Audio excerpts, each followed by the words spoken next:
Welcome everyone to this amazing panel, I Was a Teenage Screamer. I'm Allison Bumstead, the moderator, but our focus is on these two lovely women here in the Beatles world. We have, of course, Debbie Gendler and awesome author, artist Carol Tyler. Both of these women not only embraced their Beatles fandom as young women in the 1960s, but continue to share their fandom with the world. Debbie is known in the Beatles world as not only one of the first US Beatles fans, but also a guest on the February 9th, 1964 Ed Sullivan Show, and a very active Beatles fan club president, and of course, for her love of the Beatles. And Carol's book, as you have in her background as well as mine, Fab Four Mania, furthers this love as Carol shares her teenage writings and stories that center around her fandom and love of the Beatles in 8th grade.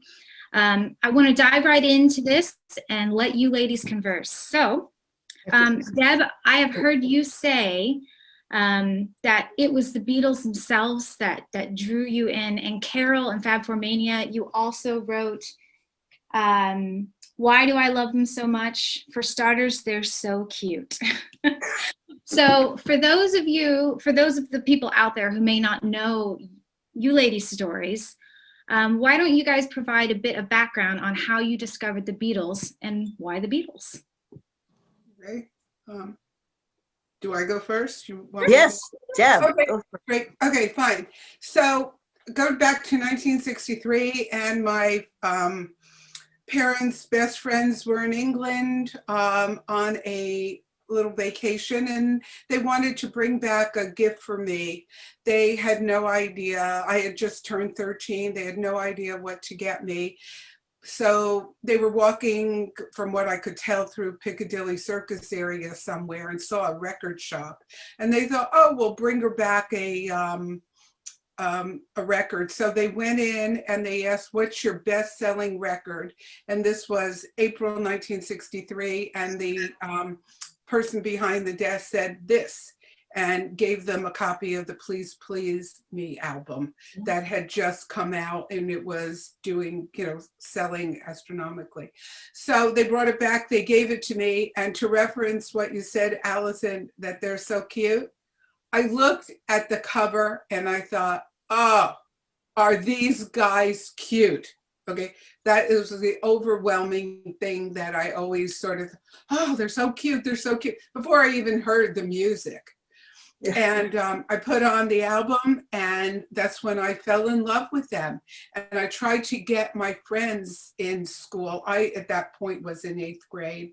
I tried to get them to listen, and they had no interest in the Beatles at all.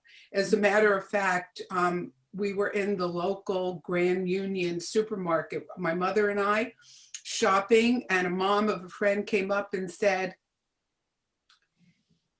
I want you to keep your daughter away from my daughter, because she keeps showing them these awful people who look dirty and not clean. And so, yeah, right. So anyway, so I stayed away from those two girls who were my friends.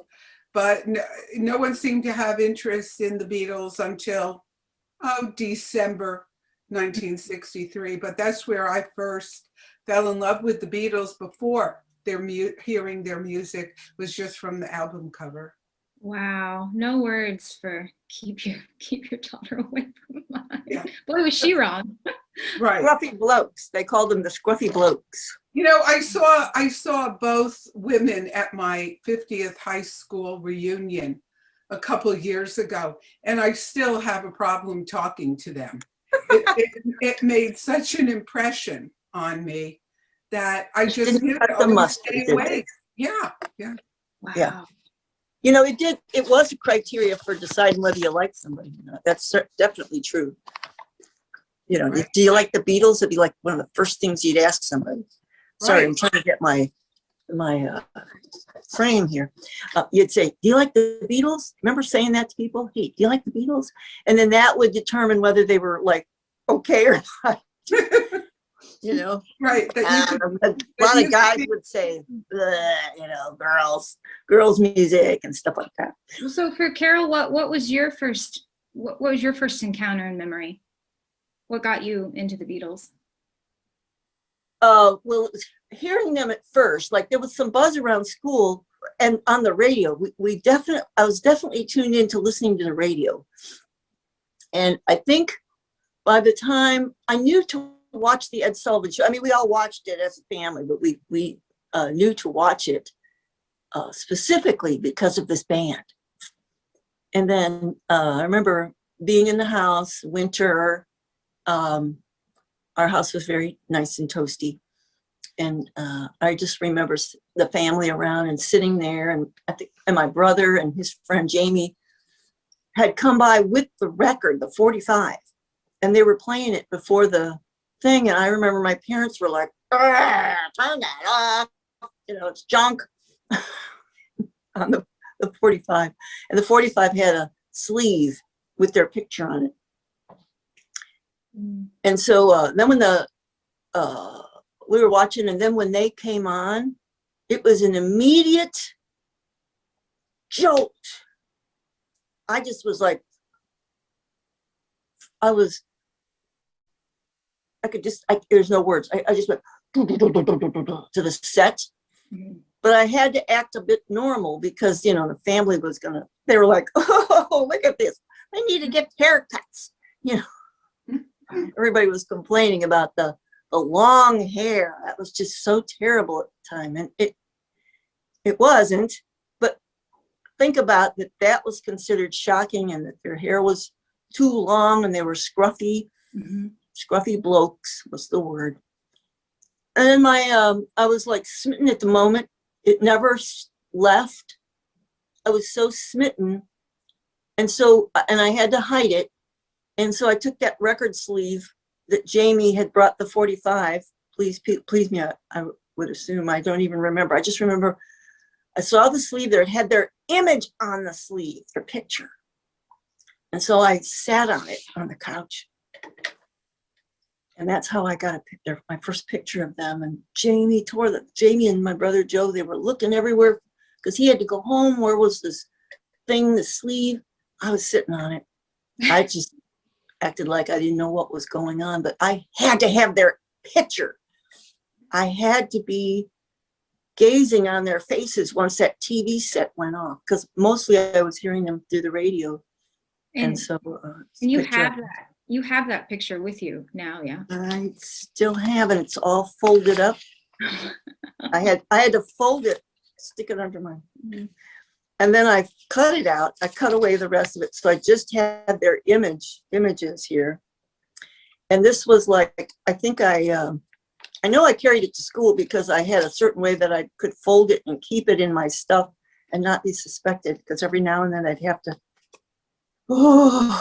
I'd have to take it out. Well, and I see in your book, you also draw that situation where they're looking for the big Sikh.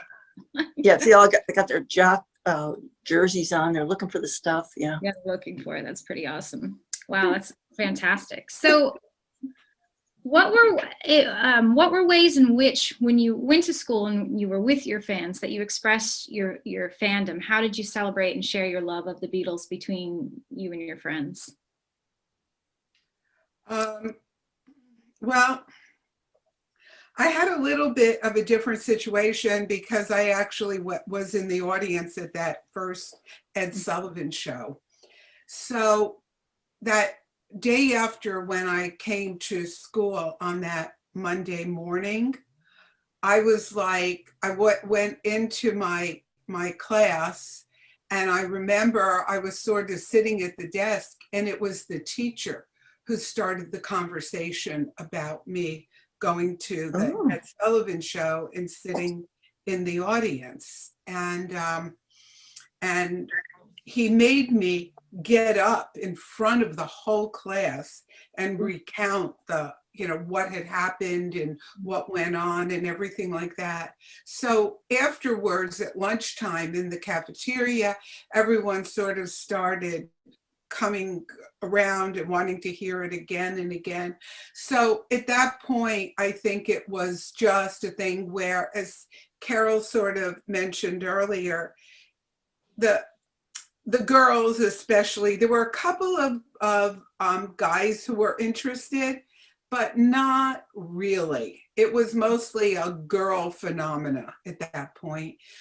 And we really came down to the two groups of where some girls like loved the Beatles, and then there were the others who loved the Beach Boys and still Frankie Avalon and Bobby Rydell and all those people. So it started to cause a really big division in the school between the pro British invasion girls and the people who supported the American bands. And it really was a significant thing that went on. But at that point, you know, it was a whole Beatle thing. And I had a friend over for the Beatles' second show on Ed Sullivan from Miami. She came over to my house. I watched with her on our TV set that Sunday night, next night. And it just sort of, you know, exploded from there. And really, I think explosion is the right word, because you couldn't, you know, not go anywhere and not hear, you know, the Beatles on the radio, Beatles being mentioned on TV, and the newspapers. Where I lived in New Jersey, we were close enough. We got a lot of the New York papers as well. And at that point, there were lots of newspapers, not like today, 2 or 3 papers in a city. Right. There were like 5 or 6, and it was like headlines. And I remember, I'm sorry, I didn't really come prepared with a lot of show and tell things, but I have a scrapbook that I started right when I went to the Ed Sullivan Show, shortly before that, actually. And I have articles like Dr. Joyce Brothers did a 2 or 3 part series on how do the Beatles think? What is the psychology behind the Beatles? I mean, everyone was trying to dissect them to get to the bottom of what was this now called Beatlemania. So, you know, it was all over. Magazines started to come out. My dad would buy a magazine for me, and I'd bring it to school and share it with my friends. I remember one of the first ones was called Around the World with the Beatles, and I brought it to school, and we all, like, lunchtime was the big time, went through the magazine, like, oh my goodness. Yeah. So that's what it was like as it started with the fans that I, you know, was friends with. Wow. Allison, may I do something here? Mhm.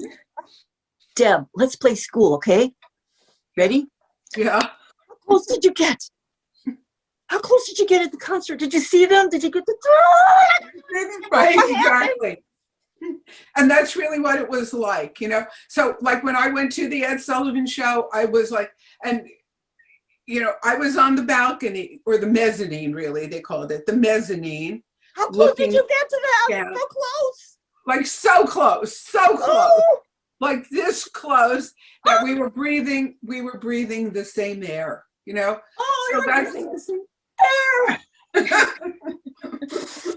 And that's what it was like, you know? It was screaming, and everyone was so excited, and right, the energy that existed then, you know?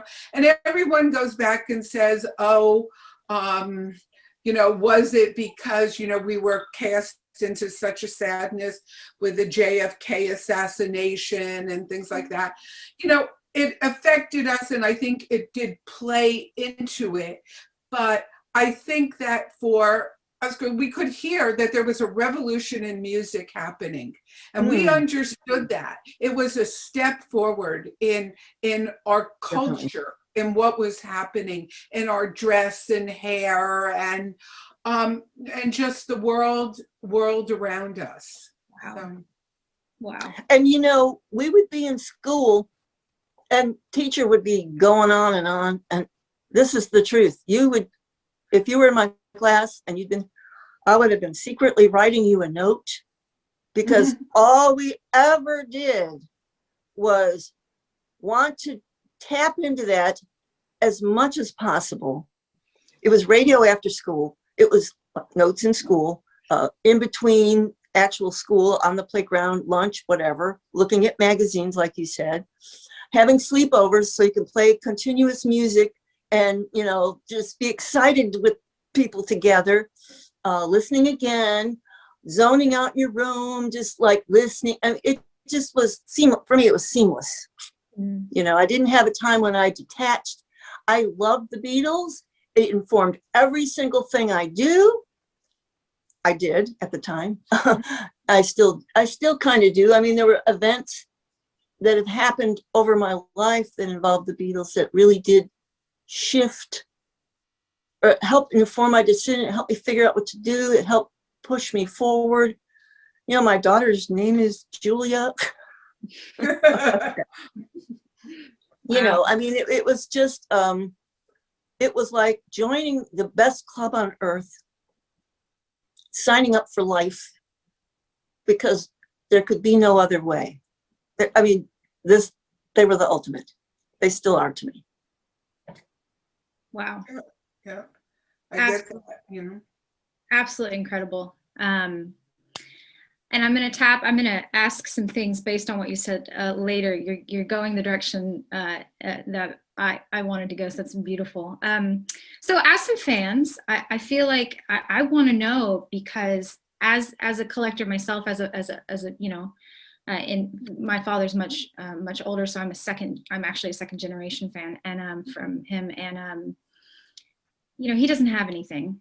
I think he had one record, but he doesn't have anything. And I want all of these old Beatles items. So for you guys as fans, not just what you actually have, and I want to see some of your collection that you have with you, but what were some absolute must-have items that everyone wanted, that you had to have?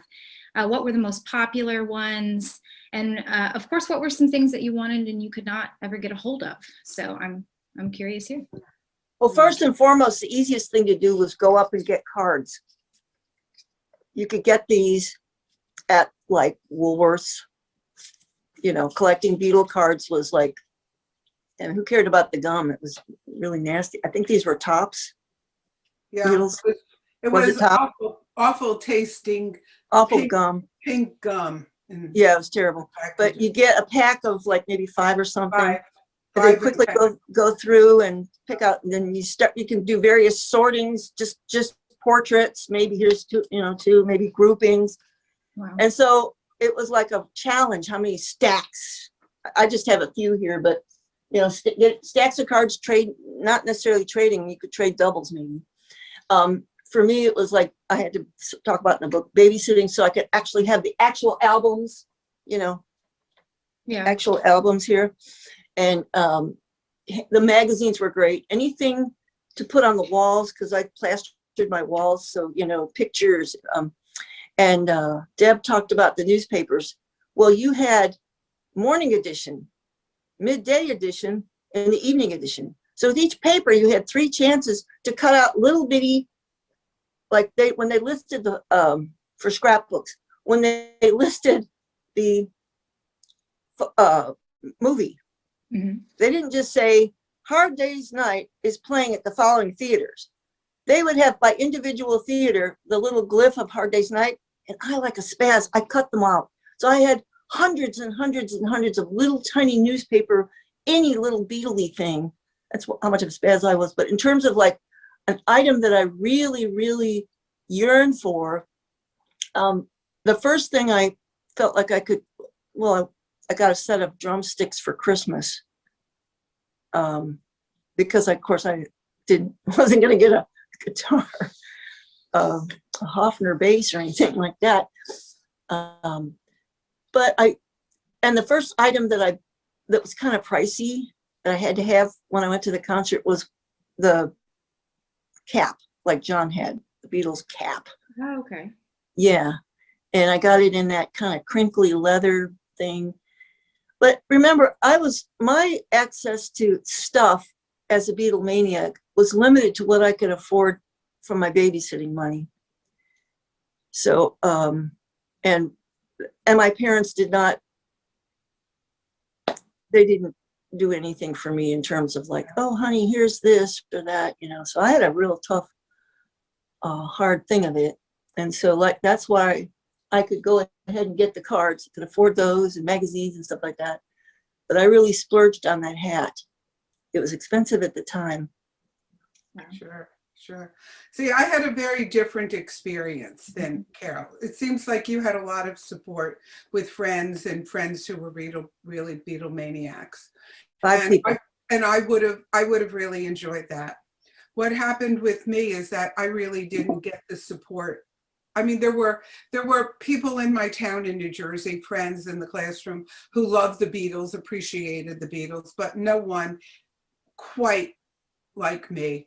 And because I had some other contacts, I started to go to New York to work in the Beatles USA Limited fan club and do things for them at the fan club so that I could be with fans. So really my life was surrounded with people much older than me who were sort of employed full-time or part-time by the Beatles themselves. And so my sort of fandom took a very different route. Although I have, and you know, I wish I had, you know, prepared more, as I said before, but this is my pillow that was on my bed. Here's my thermos that was in my lunchbox that I could grab quickly today. And here's a little purse that I used to carry around my wrist, a wristlet that I used to keep my things in. And of course there were the buttons I pulled down off the wall that I still keep on my wall, but downstairs, the London Palladium poster, which was my very first Beatle poster, which I love still to this day. It's my favorite poster. And I sort of worship that poster. And so I had to go out of my school and my town to seek other people who appreciated the Beatles as much as I did.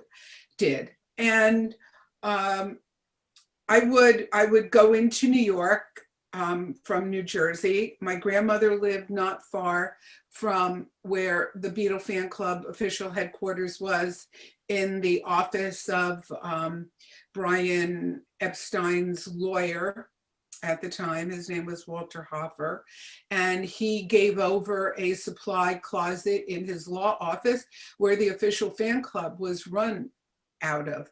And so I used to go and do correspondence with all the fan club chapter presidents all over the country. I had friends made friends just through letter writing, and contacts in Livermore, California, Hollywood, Florida, Hartford, Connecticut, Boston. I learned US geography through Beatle Fan Club. And you know, that's where I learned about America and all these, you know, these towns and cities, and doing correspondence with other fan clubs. I would say there were probably about 200 official chapters through Beatles USA Limited. And the fans were like, you know, they were my lifeline. I really started to develop friendships with them. And what's really funny is that I searched for one fan who I was supposed to meet at the concert in the summer of 1964 at Forest Hills Tennis Stadium through the chapter president in Connecticut, but we didn't quite connect. That's too long a story for now. But I finally tracked him down, and he and I are friends. So he was in my one friend's fan club up in Connecticut, and we've gotten together in New York and seen each other. I mean, there's wonderful, long-lasting friendships that have maintained through, you know, through the years. So you know, as far as fans go, you had to sometimes search them out. You know, I think it's wonderful, Carol, you had the opportunity to have your friends right there be as dedicated There were a few with me, but truly not enough. Well, I'm sure, Debbie, that all the fans out there are jealous of your story. Yes. And I wanted to say too, yeah, I mean, I had my core little friends, but I got to high school, it changed somewhat. So, because my high school or my elementary school we only had 12 girls and 5, yeah, it was very, very small school, 8 boys, 12 girls. And so my best friend and 2 other friends, so there's really 4, we only could get 4 people together for our club. Of course, nobody in the family. But when you were talking about New York, I was sitting here thinking, wow, it took me until I was like 25 years old to make it to New York. And the first thing I did was go visit the Plaza Hotel. Uh-huh. And then it took me till I was 62 years old, 65 years old, maybe, to make it to London. And the first thing I did was go to Abbey Road. So that's what I mean about, you know, it's just been a driving force. It's been a connection point that's informed anything I do. Yeah. It's just been a wonderful gift. Every now and then I'll just look up to the sky and say, what a blessing that this came to my life. How did the people today, I mean, we had the joy of discovery and being young, and they were so young and cute, and it came to us like a gift, and it's been there the whole time. Mm-hmm. Yeah, I mean, it was a wonderful time. You know, I have many friends who sort of, you know, go around and deny their age and deny this and deny that, especially living in LA like I do here, you know, with the fountain of youth being the greatest ideal you could have. And you know what? I don't suffer from that at all, because I'm happy to be my age, because you know what? If I wasn't, and if I didn't admit it, I wouldn't have had these wonderful, wonderful lifelong experiences that have been so significant in my life, helped my path along of who I am and what I've done, and just bring me, you know, personal joy. So, you know, say whatever it is that all these people, you know, want whatever, you know, I'm happy I lived when I did, and was able to scream and yell and shout at, you know, all these, shout at Shea Stadium and shout at Forest Hills and in Atlantic City, Philadelphia. I mean, I went all over. I saw the Beatles perform live 6 times as a group.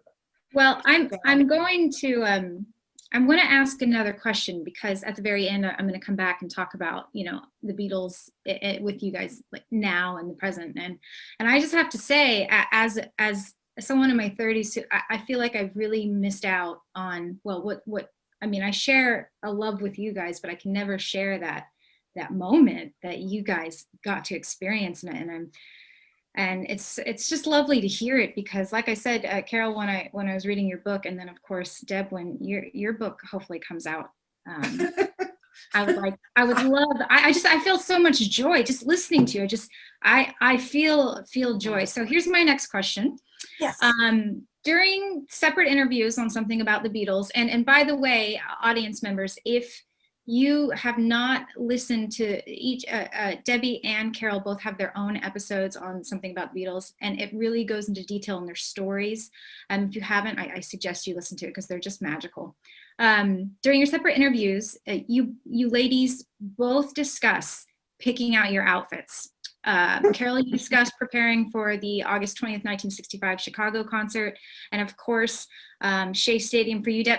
Obviously, you have 6 appearances, as well as the Ed Sullivan Show.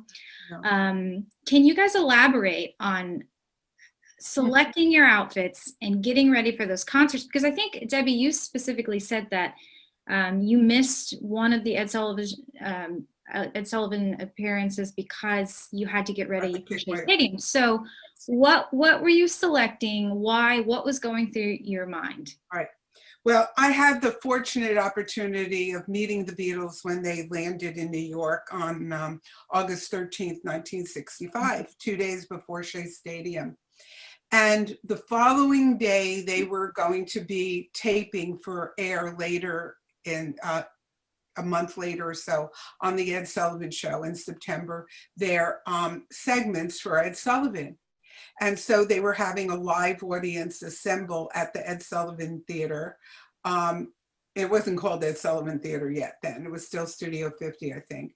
But to be there for the Beatles when rehearsal and for their performance on the show that they would later roll into the show.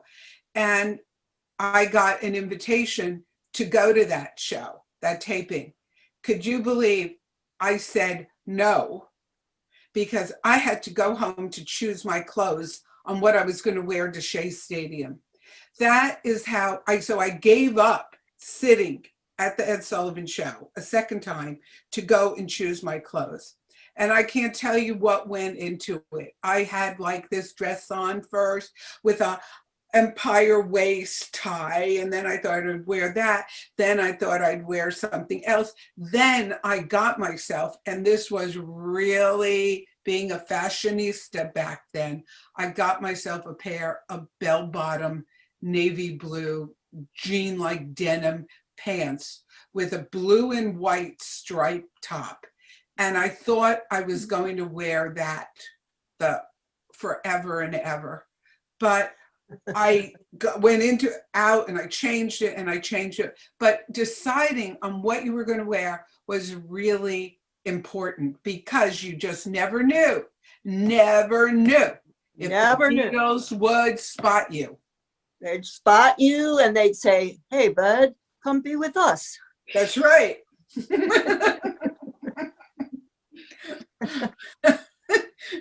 Ridiculous as it sounds, though, all it these was girls, real. tons of people, and they would go, "Hey, bud," they would just like select you. That's what we were hoping for, that somehow you'd turn a corner of the hallway, or there'd be some kind of car pull up while you were out there waiting with throngs of 13-year-old girls, that they would select you for their let's go back to our hotel and we'll eat strawberries or whatever.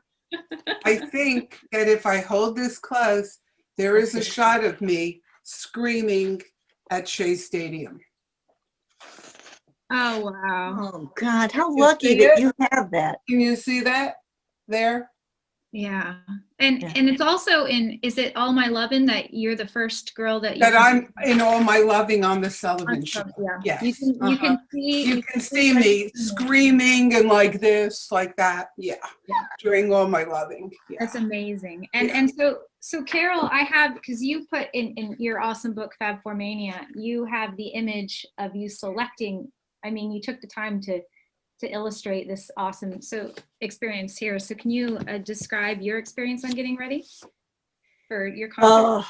It was like dragging an elephant through sand, trying to get my mom, it's like just a few days before the concert, and I still didn't have my outfit. And it's like, we need to go. When we went to Robert Hall Clothes, which was like maybe Kohl's or something today, and it was, and my poor friend Lori couldn't get any help there. Her mom ended up spending the whole night before sewing an outfit. I remember, and it was extremely important that we looked exactly the certain way. That was, and in my selections, I needed to reflect what I felt was the British vibe of the time. So that meant I had the hat and a blouse with some kind of matching green, this or that. I think there was a tie that came down because that was something I'd seen Jane Asher and Patty Boyd. Patty Boyd was famous for the shirt and the tie. With the tie. The tie. And we would see that in places. And even I know that we're in quarantine and my hair is long, but I had to have the looking like Patty Boyd. She had her hair off to the side. It was long like that. I was looking at it today. I thought, oh my God, I still have that Patty Boyd look. But that was, you know, kind of reflecting that culture and getting what I could. I mean, we went to Robert Hall, which was like, yeah, I didn't get to go to, I wanted to go to like Marshall Field or some of the like really cool places downtown, or, but my mom, they weren't going to spend money on me like that. And this outfit I picked out also had to be my first day of school outfit. So, because it was close, you know, August 20th, Right. and then I started school a few weeks later. That's what I wore the first day of school. And I wore it with this pin that I it was some kind of pin that I painted with my brother's model paint. See, it says, I still love the Beatles, or I saw the Beatles in Chicago, August 20th. Wow. So I did my own lettering and I painted it and I wore it to school like this. And it was a whole different vibe in school. Those cool girls were like, oh, spaz. So that was the last time I wore it until I started to do my book tour. Yeah, I did the Fab Four tour. I was wearing it all the time. But that was definitely picking out the outfit, thinking about it, and mainly you nailed it there.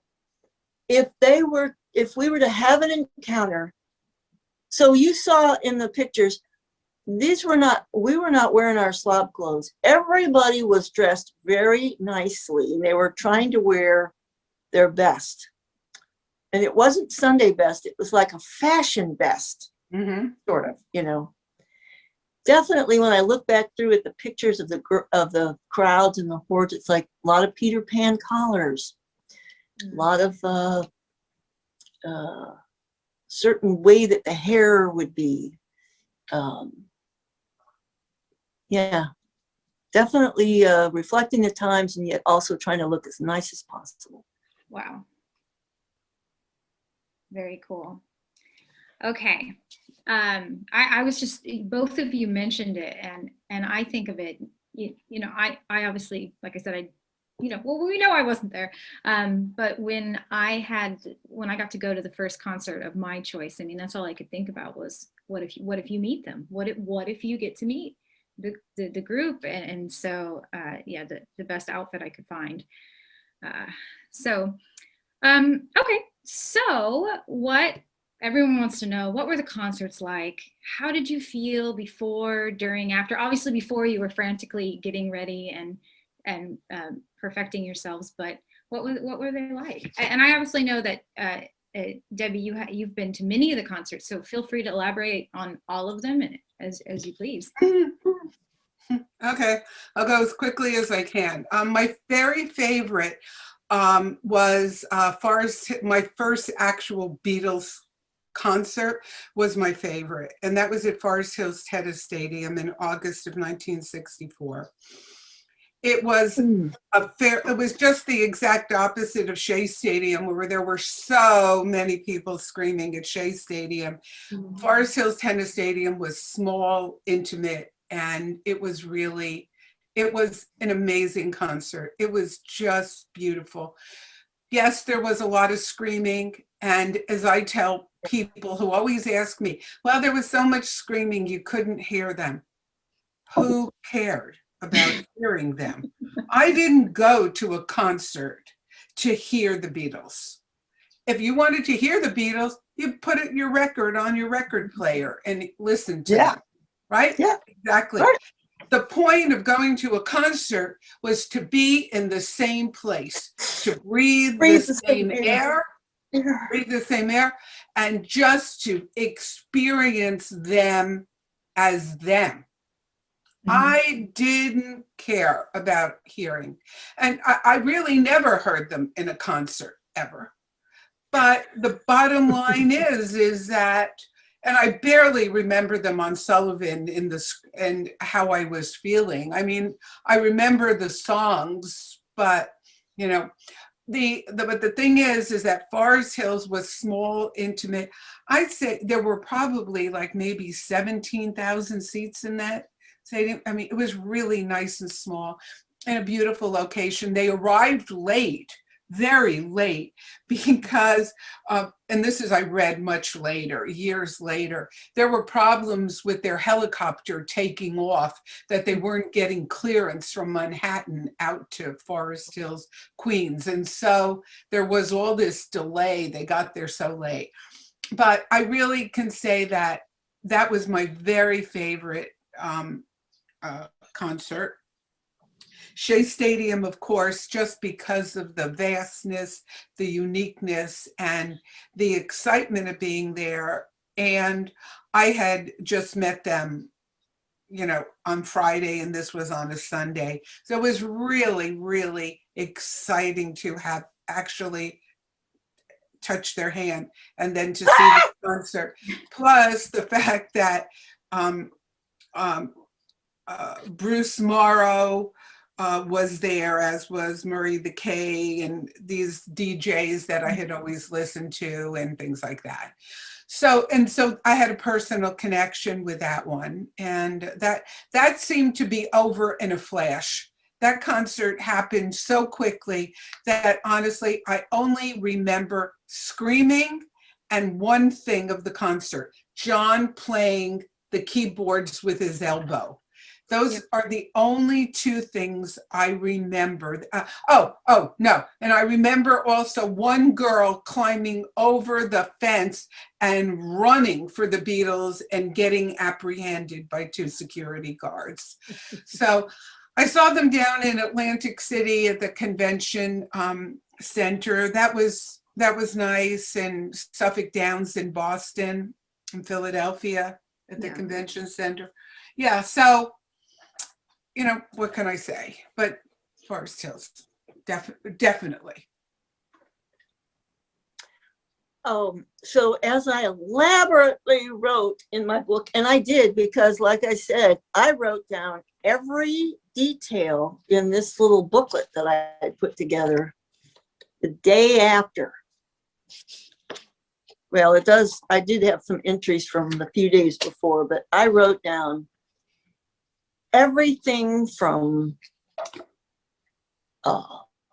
it does talk about how I felt. Just the anticipation was just over the top.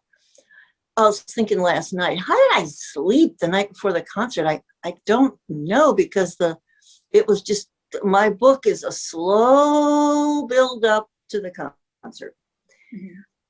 And that's the way it felt. It was so far away till I was going to actually be able to see them. My whole world revolved around that. And then it kept getting closer and closer. And I was more frustrated because I couldn't get the things I needed, like my outfit and anybody to care. There was even up for grabs who was going to drive us down there, you know, at the last minute. And so the concert itself, it was as if everything, I mean, I remember the screaming, but I also remember that it was silent and it was for me. So it was like my observational person kicked in. And I would see the little details of, you know, the Andy Frayne usher turning somebody back. That was the ushers in Chicago. Just soaking it all in, looking around, seeing flash bulbs going off. Just the way that they bobbed onto the stage, you know, their movements. It was them. My best friend was with us, and her reaction. So my reaction was to observe and soak it in while I was screaming. But my best friend was like, she kept saying, "Oh, I have such a headache." She had headaches. So for her, it was a whole different, it was like too much almost. But I knew I was awake and aware of every single minute, every moment. And it was as if it was imprinting onto my psyche, and I have never, ever forgotten it. Yeah, it was just the most, it was people say, well, looking back on your life, what are the most important things that happened to you? I said, first thing, well, I saw the Beatles in person. Uh-huh. I got to go to the Olympics. Mm-hmm. Got to work there. And I wasn't an athlete. I got to be a part of the Olympic Games. And then it just kind of fades out after that. There are several other things like having a child and, you know, but the first and most important always, take it to the grave, seeing the Beatles in person. Yeah. Wow, that's incredible. So as you both touched on the screaming, you know, often I hear people dismiss it, and it just doesn't seem like they understand why all of these young girls were screaming and why some of them still want to for the Beatles. So, you know, obviously, you know, you weren't going to be able to hear the Beatles very well over the waves of screams, but as you said, Debbie, you weren't there necessarily to hear the Beatles. So why the screaming? What does the screaming symbolize? Now, wait a minute. Can I break in here? Yeah, You've seen me a couple of times through this conversation, just something that Deb says or a thought, and I'm just, So it is it's not like, oh, I'm going to go there and scream. It's an overwhelming emotion that I still feel. Like when she was describing it, I think back and I got my stuff out. Yeah, I could feel it building. And when she said a minute ago that she met them, touched their hands, you know, I was overwhelmed. And so I think it was just that it was more, it's almost more than you can take at times because of the intensity of the feeling.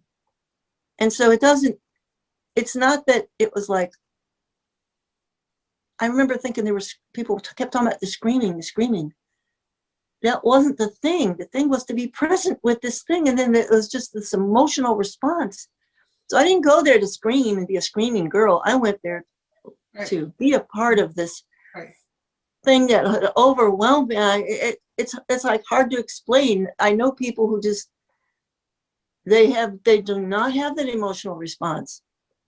And I had it from the beginning. It grabbed in there. And I've over the years, I've thought, why is it so powerful? Well, the music was great. That's one thing. It makes me feel like this is something, it feels personal. It reaches through the ether to give me a feeling of hopefulness. It's like food. It's like nourishment. It's the best high. And I just think that the emotion of the scream was an expression of everyone's just overwhelming. It overwhelmed our capacity to manage it. Right. You know, it was the love. It was the way we could show our love, our appreciation, our raw feelings for them. And you didn't go, as Carol said, you didn't go there with the intent, oh, I'm going to scream. I never went to one of these things and said, I'm going to be screaming. But literally, what else could you do when you saw them in front of you and you were there? Sit still and have no emotion? I mean, that would take a superhuman force to just sort of sit there like in the little white gloves and like be like, no way. But you didn't go to say, I'm going to be screaming. It was an emotion and a response that just emanates from you and comes out. And that's what it is. You're showing your love, you know, and that's what everyone really has to understand. Yeah. I mean, it's funny because my sister took us to the concert. Of course, she wasn't screaming and she was just like looking around. And I remember in my zoned out watching everything, there was a man, I guess he took his kid or maybe he was a driver or something, who was sitting, he was over there. I just remember he was over there and he kept going like this to looking at this girl, you know, like, are you crazy? Are you nuts? You know, lady, what, or kid? These kids are crazy. So it was our own if you didn't love the Beatles, if you weren't into it, my sister was like, she was like 6 years older than me, and she was not into it at all. So of course she sat there the whole time, like, had something else on her mind, and it was just trying to babysit us. But because we didn't drive yet, we had to be driven down there. And so she wasn't into it. So of course she had her arms folded and was stupid. But if you didn't love them, you're not going to care. You were not going to have the reaction. So this was love. This was like, I'm on board, baby.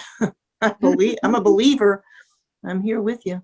I have to say that both of your responses makes me emotional just listening to what you guys have to say.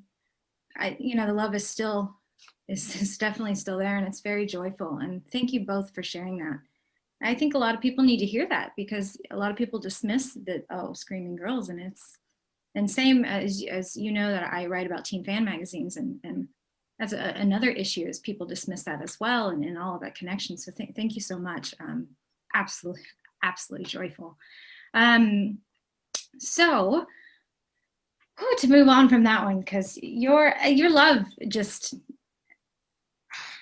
doesn't that say something about it, that it's still with us, it still comes through, it's still there. This was not a passing fad. The one there was our local radio guy in the morning guy would say, that's just a passing fad. And my dad would say, Wally Phillips says that Herman's Hermits are going to be bigger than the Beatles. And I would just say, no, it's never going to happen. You don't get it. Right. You don't get it. No. Yeah. I actually have another question on your fandom. And I'm going to pull from your book again, Carol, but this is something that I think that both of you and probably do. You talk about making Beatles cakes for the Beatles birthdays and celebrating the Beatles birthdays. Did you guys, did you do that as teenagers? Do you still do it now? I do. I have cake for every Beatles birthday. So you're good. I bet you do as well. So I'm just curious. Did you celebrate those things then, those milestones then, and do you still?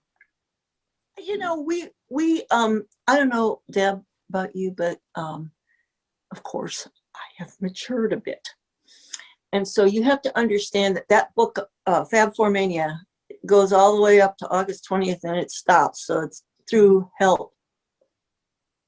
But as going through life, the next was Rubber Soul, and so on through life. And life does take over. And no, I do not make a cake on each birthday anymore. Mm-hmm. But anytime they come up on the radar, or I get an opportunity, or like with something Ringo has done, or being knighted, or Paul's phenomenal continuation of his career into, getting, it's just inspirational and amazing to me. So I celebrate whatever moments I can grab as much as possible, just continuing to count my blessings that they were informers of the arc of my life. I can't imagine life without them.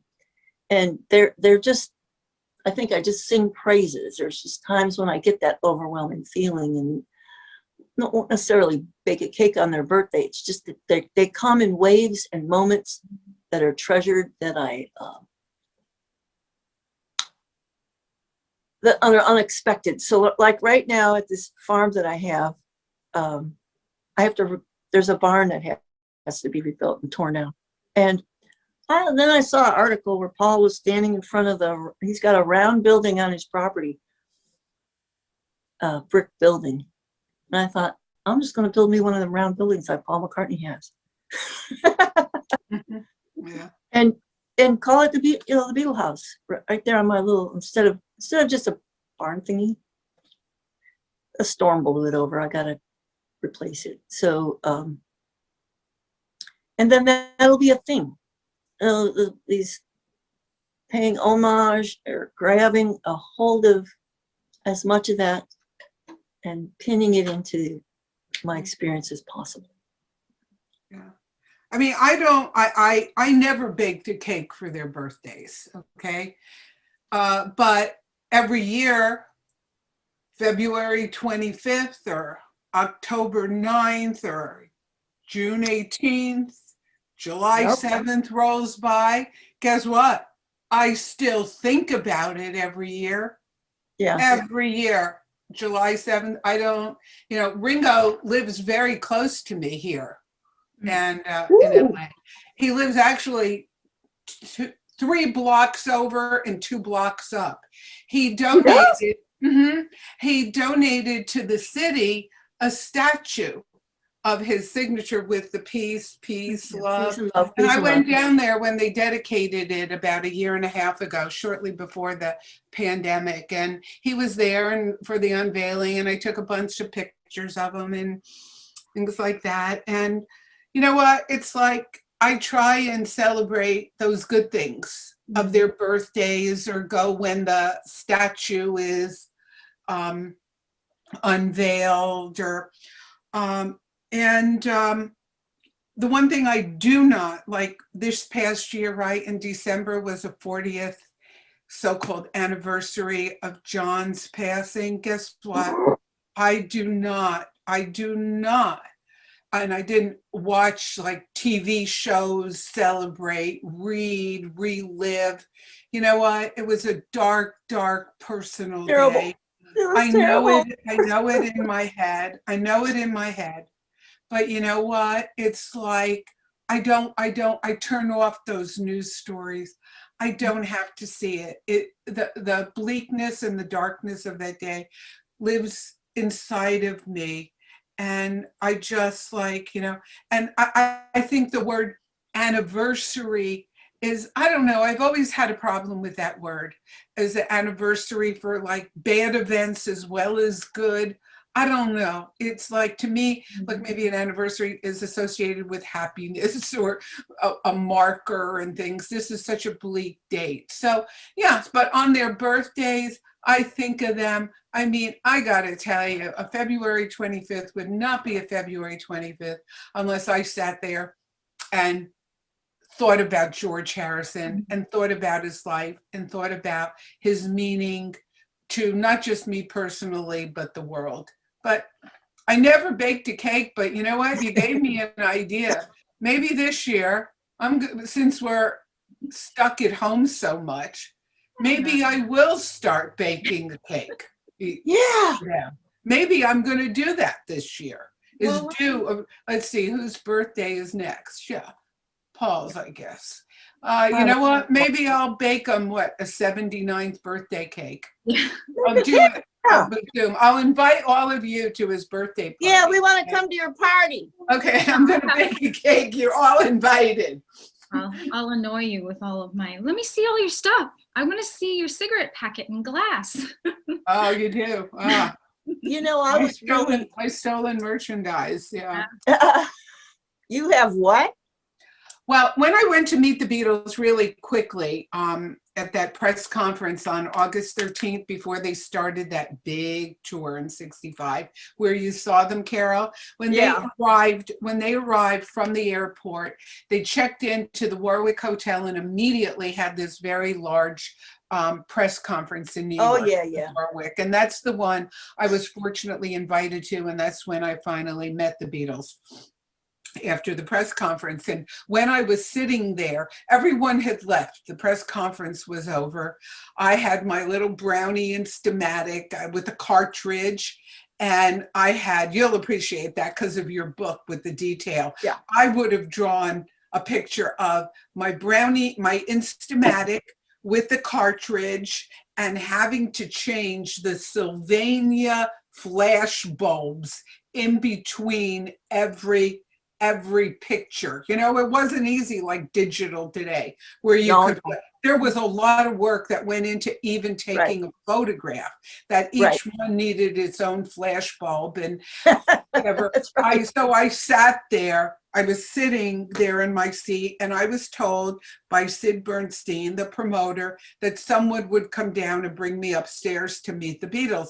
So I'm sitting there, and literally I am all alone in this room. And everything is just, all the press are gone. A Friday in New York, summer Friday, they were out as quickly as they could get out of town. And so I'm sitting and waiting to get, and it's taking a long time. I was there well over a half hour. And I'm just sitting, and on the table where the Beatles sat was their trash. A glass with some water, a cigarette pack that Ringo had used up and, you know, turned like this, like done and whatever, thrown down, a napkin. And I went up there after a lot of careful consideration, and I took the trash and threw it in my bag. So you zeroed in, you knew exactly what you needed. Yeah. I still have my trash. So, I still have the trash. And you the earned cigarette pack, the glasses, a napkin. And you earned a as well for that trash. I'm sorry. Yeah, it's like beautiful, beautiful trash.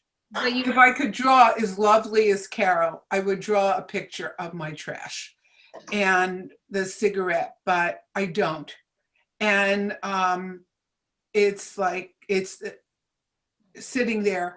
And I so remember my thought process. Should I do this or not? It's not really right. And I went through a moral thing.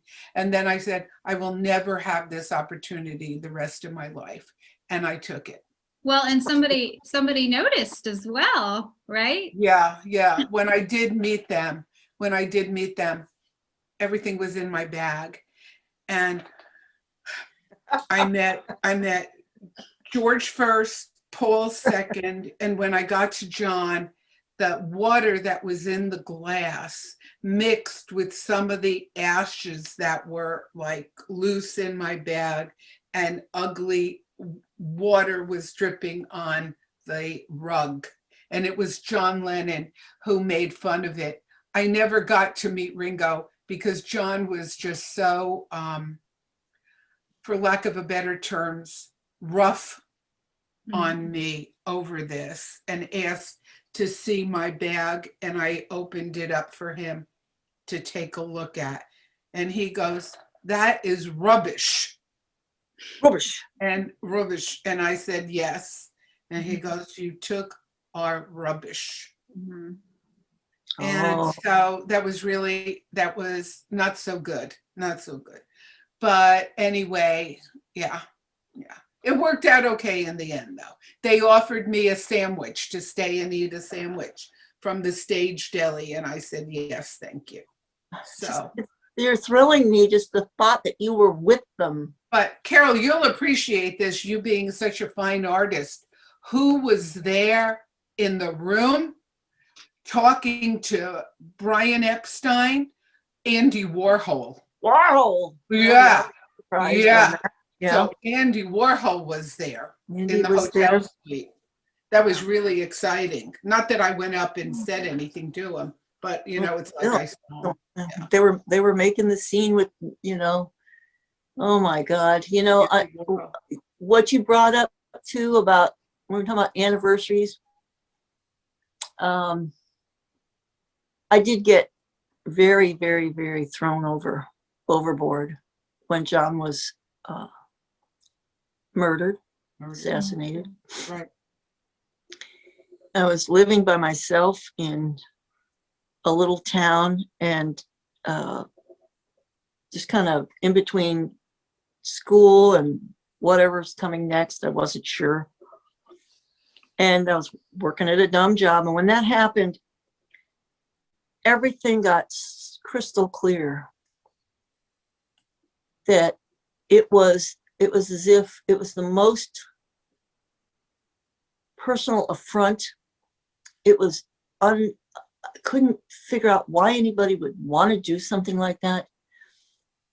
And it made me put into focus that I had more to do in life. You know, it just was the hardest thing. I did art about it. I made paintings.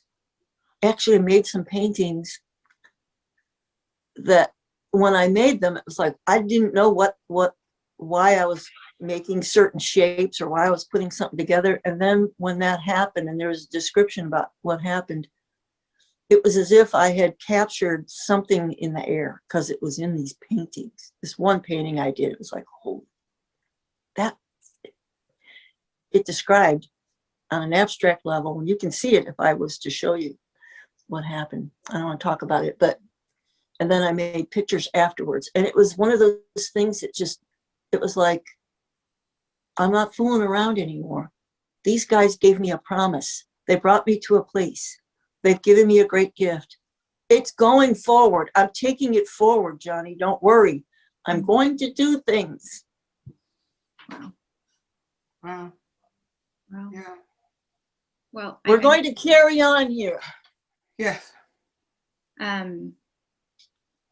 So not to dwell on that, but this might make you ladies happy. I was doing some filming for the opening of this event, and I was in front of John's uncle's grave because I live in Woolton Village in Liverpool, and so I'm just right outside St. Peter's. And the other day I was, you know, I brought flowers and I was in front of the grave, and a white feather came down. Really? John's here. Oh! Whoa. What do you mean the grave? He's buried in Liverpool? No, his uncle, George Toogood Smith, is buried at St. Peter's. Oh, and you were, and a feather came there. A white feather came down. Now you see, stuff like that is happening all the time. Mm-hmm. For those of us who are there, who are still present with the energy. Yeah. It's there. Well, to ask you guys another question. Now, Carol, you talk about, because you went to a Catholic school, yes? Is that high school as well? Okay, so this question is for both of you, but I'm just curious if maybe it was something that was talked about in your school. So when the more popular than Jesus comment came about, there's a couple things here. So was there anything that was ever addressed to you, Carol, by the nuns, or for you both in general? What was your reaction to hearing and seeing news stories, or at least knowing that people in the American South were burning Beatles records and memorabilia, precious Beatles records and memorabilia? What was your reaction? Well, I just thought it was a stupid reaction, because it was like obvious what John was saying. It was like, yeah, there was a popularity there that couldn't be denied. And he wasn't comparing his explanation about it. But that's like some of the goofest stuff that happens in this country. You know, we are founded here in America by, I think Queen Elizabeth I was exasperated with the Puritans, and she sent them to the colonies. And there's that vibe of evangelicalism. I went to Catholic school, not a blip on the screen from the nuns, from anything, the church, because we all understood the context of what at least I got that. There was no burnings going on that I was aware of.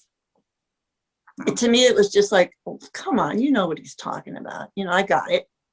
Didn't happen in my town. Stupid. Yeah. I would say very much like Carol. It was, you know, it was just, you know, how some people are, and took this as, you know, face value, and it wasn't really meant like that. And, you know, and the reality is if you look at all the religions of the world and the numbers, if you take into the Hindus and the this and that, I mean, it's like, come on. Yeah, they had a worldwide following.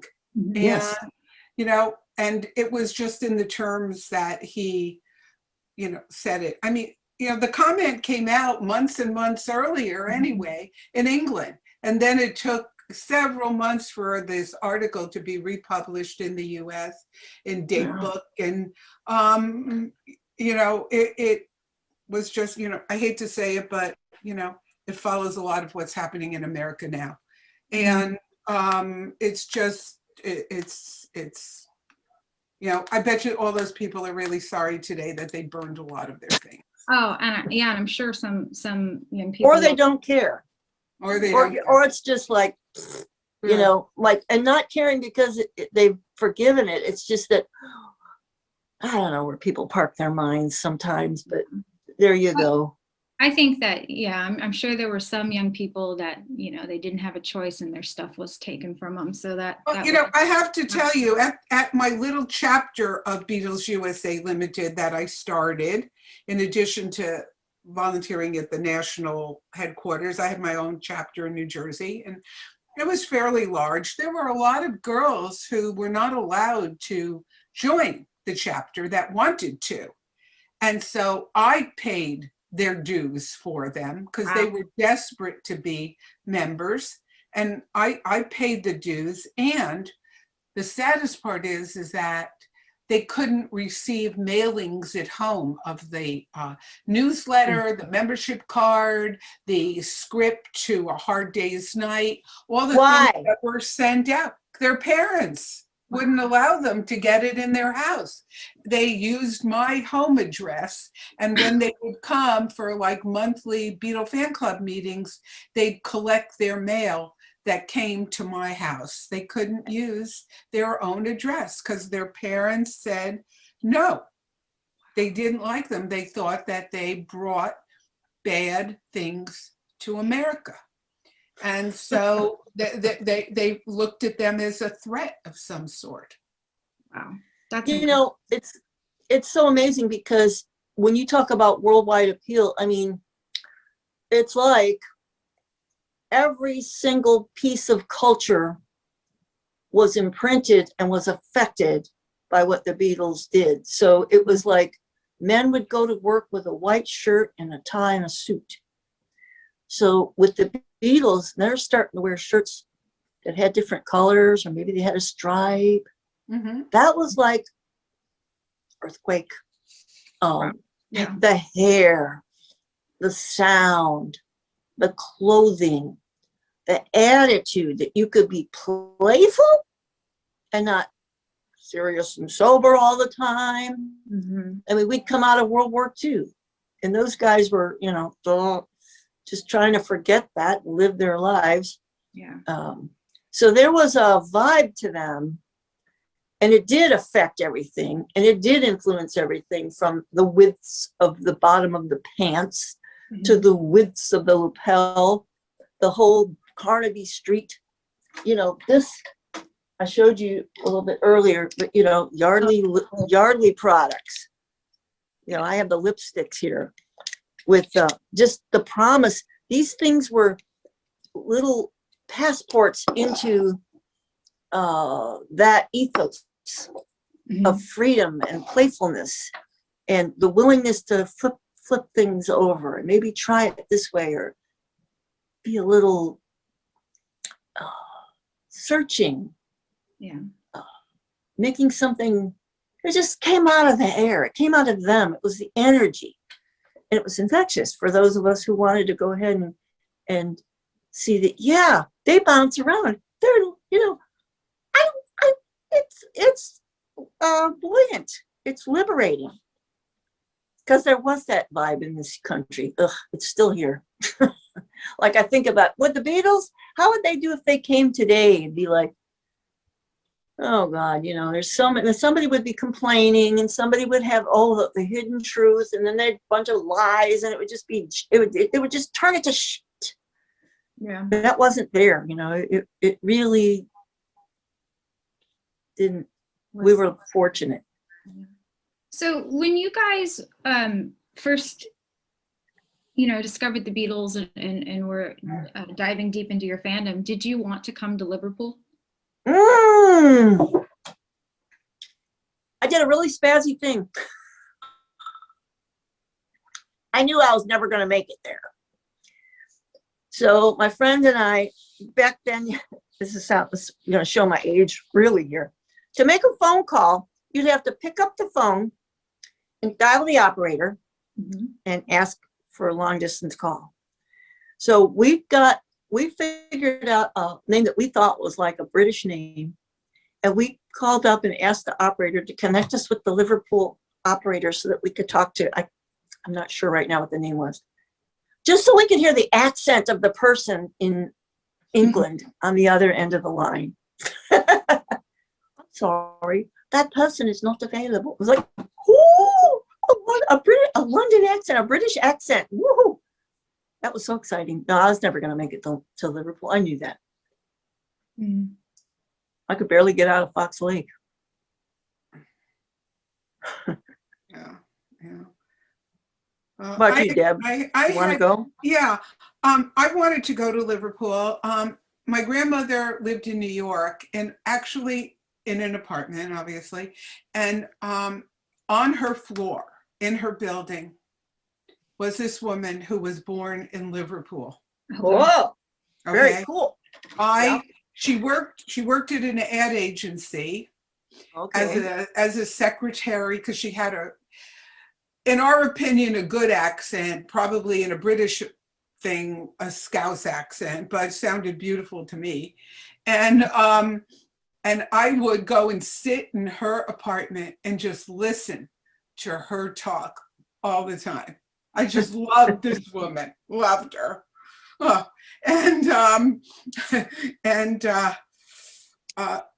don't know. I always dreamed of going to Liverpool, and I did when I was 17. Actually, go to Liverpool. Lucky. Wow. Yeah, and since I've been there now many times. It's it's sort of, as I refer to Liverpool, it's like my personal Mecca. Not to get back to John's comment, but that's my Mecca. And I do love it there, and I do love the people in the north. And there's of my friends that live there. They're really fine, good, basic, down to earth people, and I just appreciate Liverpool, and I love it. I love it there. I love it there, and so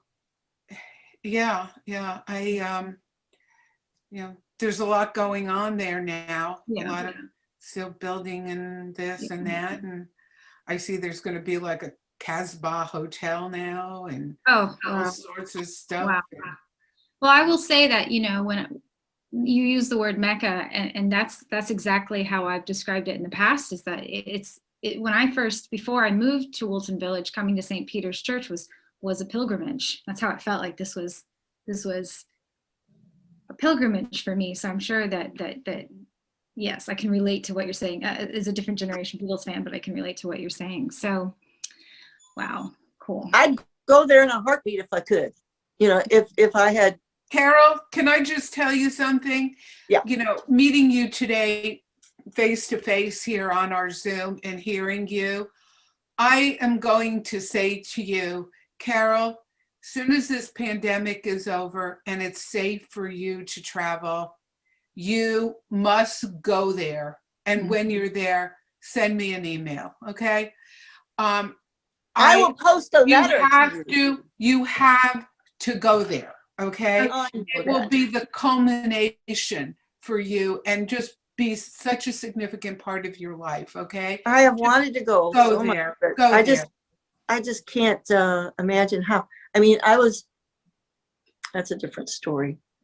Artists, it's a tough row. And when I went to Europe, I was asked there. I was in Italy actually for a summer at residency. So they flew me over, and on the stopover, I got to stop in London, which is why I was able to go to Abbey Road, boom, like that.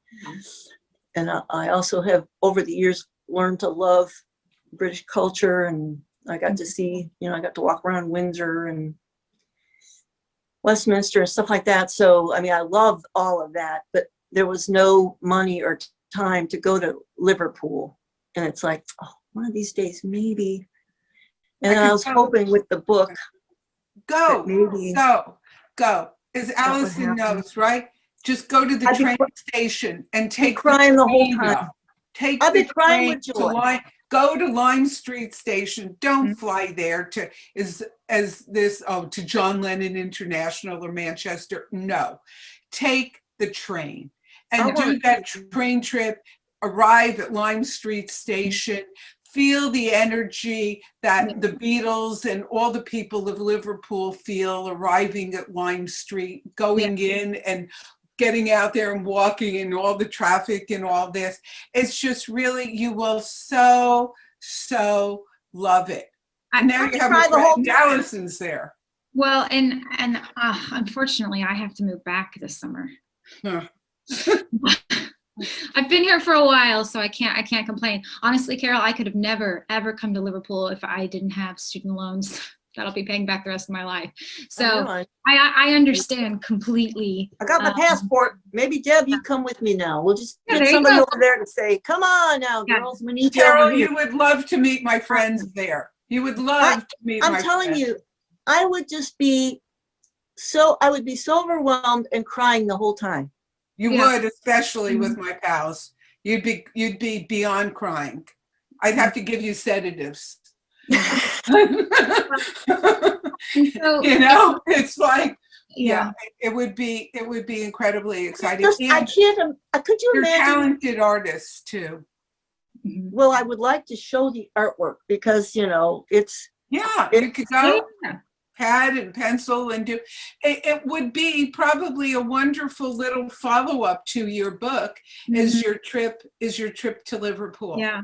And to do it as a culmination of this and doing all these other things over the years and finally achieving your dream of 1965 is going to Liverpool. And Well, so it would be like, I can come up with a good reason for you to get there. Okay. I got my passport. I'm ready to go.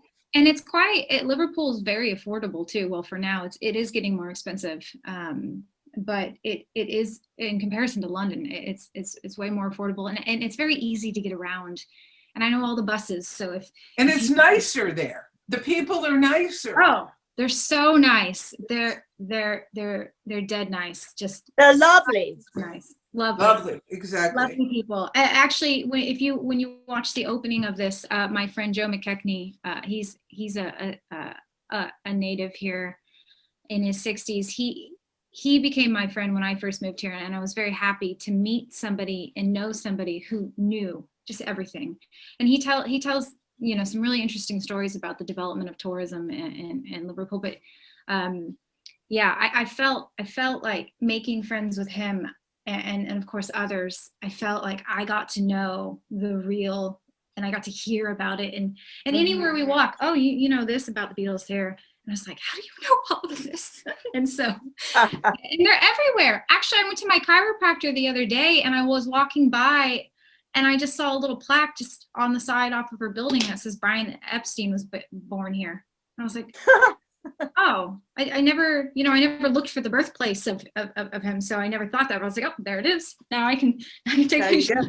All these years later, I didn't know I was walking by it every day because it's always around you. But I have just a few more questions, if you don't mind. Let's go. We're gonna move past into some more modern stuff. So I have about just 4. That's okay. So I often come across Beatles fans and researchers that clearly show they need to tell you how much they know about the Beatles, or they know more, or that their fandom is more valid, or that they almost own the Beatles. So I'm curious, did you and do you still love sharing your fandom of the Beatles? I mean, obviously you're sharing it right now and there's absolute love in it, but do you still enjoy sharing your Beatles fandom with others? Do you want me to go first on that? Go first, Deb. Go. Okay. That's a really interesting question. I just did an interview with a fellow by the name of David Leaf, who teaches a Beatle course at UCLA last week. And after I did that interview, I said to my husband, in view of this coming interview, I'm almost ready to say this is amongst my last. I have reached the point that, you know what, I don't think, and you said, oh, with my book coming out, my book is written. My book is completed. And it's, you know, with the Beatles and their families and Liverpool and my interaction with their families that are still ongoing. It's come to me now where I've really thought about it. And do I share the details of being privy at some family intimate events? Do I share these things? And then I thought, doing David's interview last week and this and whatever, I think, you know what? It's a fine line, because, you know, and not to seem overly whatever, but I will tell you one of the reasons why I'm changing my mind and maybe not going to share my book, and it will just go to my two grandsons and let them do whatever they want with it when they reach an age. Way back when, it was 1989, and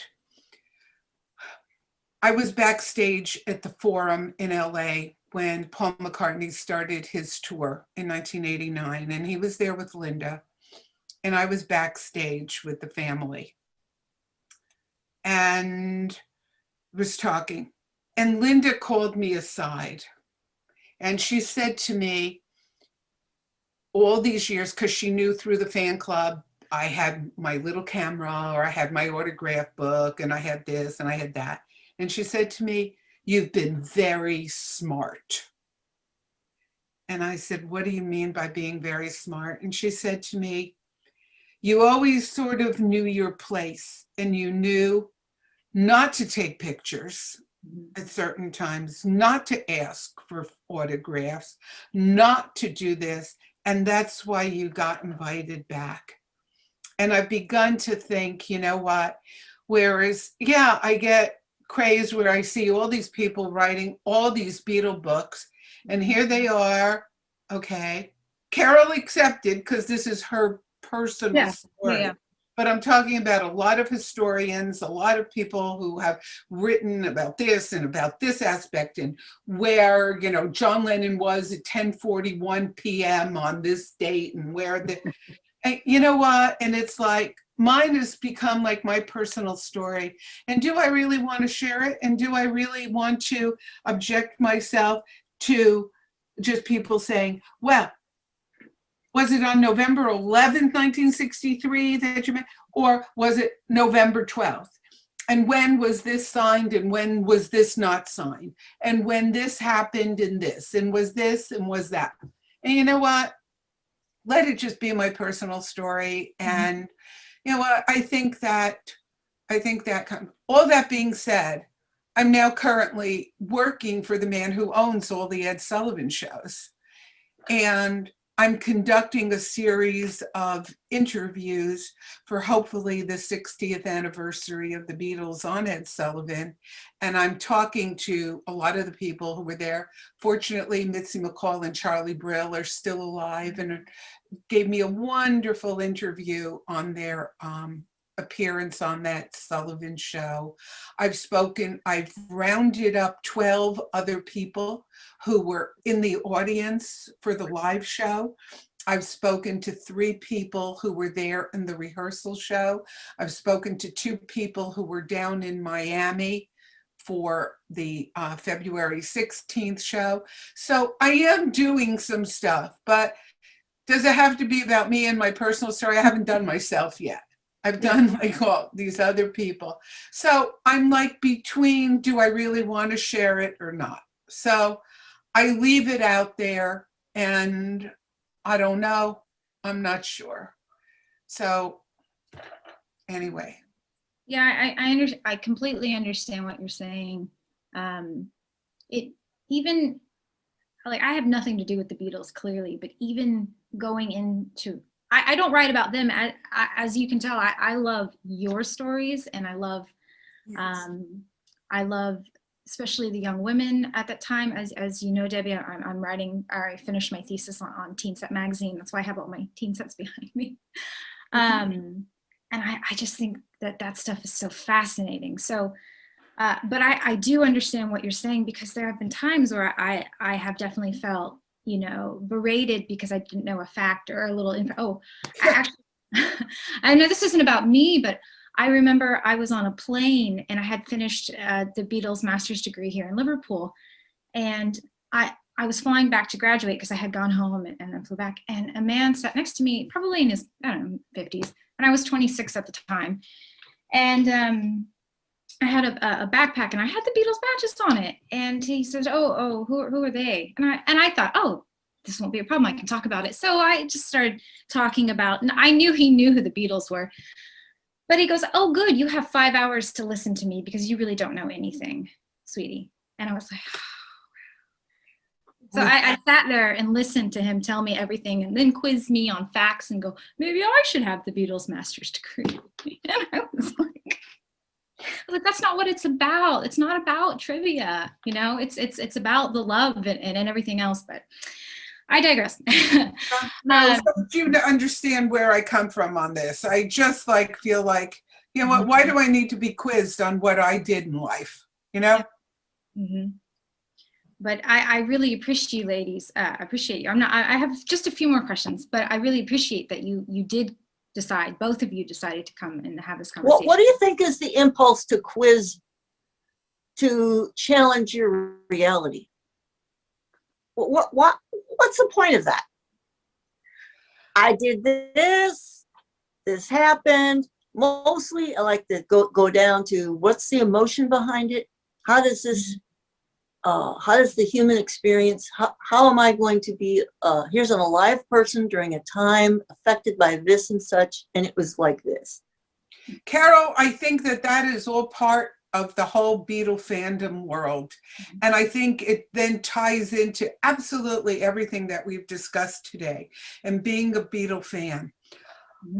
There is an underlying competitive force that the Beatles evoke that other fan groups do not have.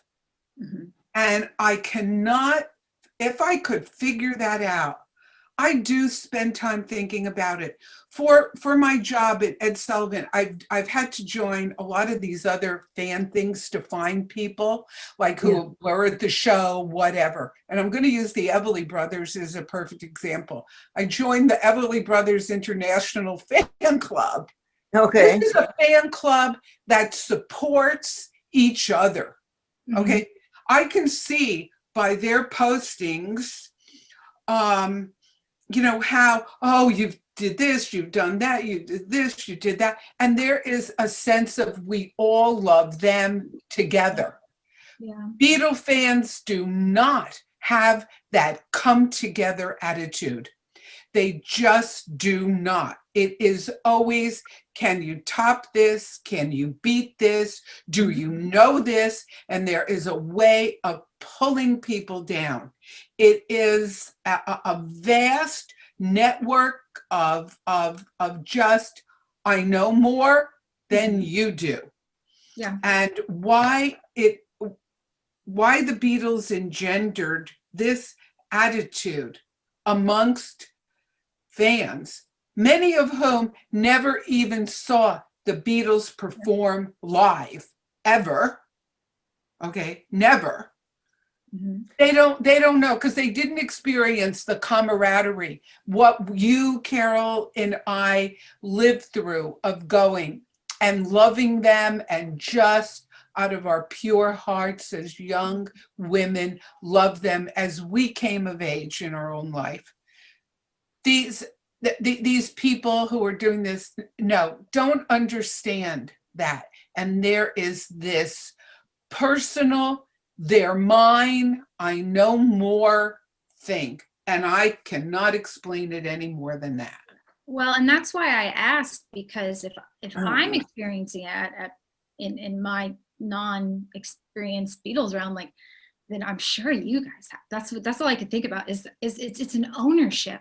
It's an absolute, like, no, That's weird. it's mine. I'm not including you in this. It's mine. The Beatles are mine. And I was like, no, they're all of ours. I just want to, and this is why I was so excited to talk to you ladies, because I felt like, oh, I can hear. Maybe it's the guys who didn't feel it are now trying to think it. Maybe it's yang energy. Yeah, maybe. It is primarily a girl guy thing, where the guys now are the ones who are these drawn to, and I don't want to insult anyone, because probably there are a lot of these guys who are attending this over We the love few you. days. Okay. Right. And we love you. We love But you. what's the point, though? Tell me your point. That they're doing that, somehow they're plugging in, but they're not plugging in from our chakra, Yeah. Well, from our enthusiasm base. They're plugging in from up here and from here. Yeah. You know? Right. The Beatles were, So, this was out of love. like I said, we I couldn't don't know. contain ourselves. Yeah. yeah. Well, and that's and like I told you both, is that obviously I researched teen fan magazines. One, I read them in the 90s, and you know, of course, everyone slags them off and makes fun of them, and they don't take it seriously. Even telling someone, you know, oh, what's your thesis topic, and I'll tell them, and they're like, really, teen fan magazines? Why do they matter? And I'm thinking, you don't know. You just don't get it if you don't get it, right? So I hear a lot of dismissive teeny bopper, you know, of course, screaming fans, as you said, and I don't think I need to ask this anymore. I have it written down, you know, what would you say to someone who doesn't understand your fandom? But you just said it, is it's love, and they. You know, the other thing I thought about that. It's like, what happened? That I was like happily maybe going along. I was like 5, 6, 7, 8, 9, 10, all of a sudden 13, boom, this thing hit. I think it's because you don't have agency when you're a kid. Mm-hmm. And your parents are the big bosses, and it's their world. You're listening to their music and watching their shows, and they're controlling things. And at least it was in my day. So I had no sense of control or agency over anything going on in my life. I was a member of the family. And when the Beatles came along, I suddenly found something that I could have for myself, that I could own, that gave me that empowered me and gave me a sense of like clarity and direction and inspiration. And so I think that might be part of what happens, is when you get to a point where there's something that really has nothing to do with the parents that you get and they don't, which is critical for growing up. You have to part ways with the rents. You know, you have to move on. You have to grow up and find yourself. And I think for me, I found my future direction, my hope, my inspiration, and tremendous capacity. I found I could love incredibly. And this was, you know, here's another thing. Somebody said to me on a panel once, just to an aside, it was like, hey, I was talking to my friend last night, and we were discussing how it was a bunch of prepubescent girls having sexual turn on with the Beatles. And I went, No. No. We didn't think in those terms, right? No. It was not about, wow, oh, I'm feeling turned on, I want to have sex. That just wasn't it at all. Yeah. And they were like, really? I said, you're thinking back. You're trying to put today's mind on then. Back then, we had something come over us that was phenomenal. And it caused an emotional response. It did not, for me, mean that I was suddenly a sexual being. It meant that I was alive. And like I said, I started to have ownership and clarity and direction and thrill and all of these things I hadn't felt before. Mm-hmm. Now, how it happened to be later as I matured and I got like later in high school and early college, yeah, some of those Beatles songs were rocking my world. That's true. But that early Beatle thing and the thing that grabbed us in Beatlemania, no, it wasn't about, gee whiz, now we're all sexual. That wasn't it. Oh, Carol, you got rid of your, oh, there you go. Okay. Wow. Would you agree, Deb? Yeah, completely. Yeah, absolutely. It was, they were people who came into our lives, and if you were, you know, alert enough, smart enough, creative enough, talented enough, whatever, you took from them and what you learned. And then you were able to assimilate into your own life and to say, you know what, this is the direction I want to go in. There are things that I want to accomplish in life. It just opened up the world to us, and the world became a world of possibilities instead of the world that you couldn't get to, because who were we? Little girls in the 1960s. What was that? Instead, we became young women of the 60s that could accomplish and do. And we could get out. We could get out. I could get out of Fox Lake. This was my ticket out of Fox Lake. Right. And I could get out of Oakland, New Jersey, you know? Yeah. Wow. That's incredible. So I know you both have already touched on this. You know, years later, it seems like you are still extremely connected to your early Beatles fandom's experience and the Beatles in general. So I know this seems like an obvious question, but just to reiterate just one more time, did the Beatles change your lives? Totally. I cannot imagine. Everything. It was everything. Like I said, it was that feeling we just described, that sense of empowerment, direction, where to go. If I was ever got lost, I would be found. Like I said, my kid, I named my kid Julia. Of course, there was a family connection too, but come on, that was the that's the main thing. There's a song about her, you know, right. John wrote a song. Yeah. It was the soundtrack of my life. It continues to delight. You know, I had this Beatles, all this stuff in boxes in my house for decades. I dragged it through, you know, everything, marriages, college, you name it. So why did I do Fab Four Mania when I did? This is going to be hard to talk about, but I'll say it briefly. I had just lost half my family to, they all, you know, passed away. And I had been doing a graphic novel. I come from that world. I've been doing a long graphic novel about my dad's PTSD from World War II.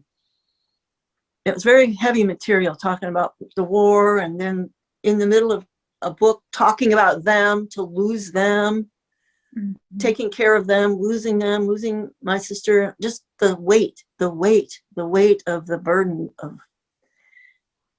mourning and loss. And then I was going through boxes and I thought, you know what, I've got this thing I wrote years ago. And that saved me, because during the heaviness of losing everyone and feeling so overwhelmed, and my book was done and I just was stuck. It's like I revisited my 13-year-old self, and it brought me back to life. It saved me again. Yeah. You know, here I was remembering the cupcakes and remembering the outfit and remembering all these little things that it's like I was alive then and I could be now. Yeah. Again. Yeah. Wow. So it really flipped it for me. It made me like get past the hard place so that I can enjoy life again. Wow. I think that that was a lot about the Beatles, actually, is I think that in your sense of feeling saved by them. Okay. I tell a story in my book. I was one of those fans that had a beautiful letter writing, and I was not the only one, with Mrs. Harrison. Oh, Louise Harrison loved the fans more than anyone of any of the Beatle parents. And she used to carry on with some people who wrote letters. And I was one of her many pen pals. I have saved every letter. And one of the things when I went away to college and stopped all the fan club stuff and all of that, there wasn't much that I really kept going on. However, I did keep writing to the Harrisons always. And I have a heartbreaking letter from Mr. Harrison when Mrs. Harrison passed away. It is just, and if there's a reason why I would do my book, is because I would want to share not so much Beatles stories of the Beatles, but the background of the families that they came from. Yeah. Because they're really interesting and insightful. And Mr. Harrison wrote me this letter. 2 years later, my dad died. And he was pretty ill for just 3 months and then just died. And I was like 20 years old. And 21, actually. And that night of his funeral, I came home. And what did I do? I sat there amongst all my, everything going on in the hubbub in my house and the visitors and my mother. I went to my room and I wrote Mr. Harrison a letter. Oh, wow. So very similar to Carol, where I had to share my feelings and the letter I got back to him from him on the loss of my father. It was something very, very personal that we each felt. And this is what the Beatles really brought for a lot of us who were dedicated, appreciative fans of the Beatles as the Beatles. Mm-hmm. And this is what they did for us. And it was a foundation of our lives that from that point on, we go back and we look, and when we need comforting, we need solace, we need something, you know what, there's always something of the Beatles and something there to return to. And I think that that's really an important part of what, the Beatles were, and how, as you say, oh, we're fans. I'm very happy, Allison, that you have not asked us, and I so appreciate this, because I do not answer it, of who my favorite Beatle was. Because I feel that is such a insipid question that really has no real meaning to me or whatever. The Beatles were the Beatles. And it's not a question to me, oh, my favorite Beatle was this one, my favorite Beatle was that. You know what? No. And I think Carol hit upon it with her feelings of how this helped her through a very difficult time. Mm-hmm. Okay, so the Beatles were there to help us in our best moments of life and our most sorrowful moments of life. And, and that's the testament to them as a band and as a group. And that's why I look at them as a group. Wow. I think also when you were speaking, I was thinking about how, today I didn't know you before noon, and yet I feel like we've been friends a long time. A long And time. I get, I understand you. And Right? um, Absolutely. Allison, same for you. Because what came through was this idea that, yeah, I could build a relationship with these guys, because they were authentic. They weren't fake. They were really themselves. And they were a self that I really felt like it came through their music. It came through that they were not going like that. They were not cheesecaking for us. No. They were enjoying it and being there. And if it didn't work for them, it came out, they would turn it. So they never became a parody of themselves. They never faked their experience. It was authentic. Wow. And an authentic relationship is one of the hardest things to find. To really have a build on something that rings true. And because they have been present and they've showed up in my life at every moment when I felt like I needed them. I didn't seek it. It just was. It just underscores the validity and the intensity of their importance. Mm-hmm. Mm-hmm. Yeah. So true. Wow. I know this is way later. Obviously, I mean, I didn't have any of the experiences. I wasn't lucky enough. I was born We have you crying, Allison. I'm sorry. But you're tapped in now. Okay. Oh, I know. But I was just Exactly. going to say Join in the club. yeah. Right. One of my absolute best friends in high school, he gave me a vinyl record of Sgt. Pepper. It was my first, non-hits Beatles record. And I was so appreciative. And I remember we were supposed to go out to eat. We're just friends, but we were going out to eat. And he goes, "We can't leave. We haven't listened to the record yet." And they just laid back on my bed and we put on the vinyl, and because my dad actually gave me a record player when I was 14 because I wanted one so bad. And so he just lay in there and I was like, "Aren't we going?" He's like, "No, we gotta listen to the whole record." So I kicked back and I was like, "All right." And then when I moved to Liverpool, I told him why, and of course it was wonderful. About 2 months after I moved here, he was only 27. He died in a car crash, and so the first thing I did was I didn't have my record player. I didn't have the record he gave me, but that's the first thing I did was put on Sgt. Pepper. Wow. All I could think about was if I hadn't gotten that record from you, and you wouldn't have inspired me. So my thesis is dedicated to him. Mm-hmm. So, Beautiful. I feel, beautiful. yeah. So it's so nice to hear your stories. I didn't want to ask you any questions that everyone else has asked you. I wanted to hear what it was really like to be a fan and your experience. But I have one more question. Last one. Yes. Okay. Go. Before I cry a river. So when I was 25, as I've said, in 2012, I jumped across the pond to learn more about the Beatles and to be in Liverpool. And I really knew nothing about the city beyond that's where the Beatles were from. And I had a minor in geography and I was a history teacher, so I should have done my research, but I didn't. I just wanted to experience it. I didn't want to learn. I didn't want to know anyone with blinders. And so are you ladies surprised that even now, that for someone like me or even younger people, that the Beatles are changing lives still? Are you surprised at all? Or would you even have thought that would have been happening when you were young?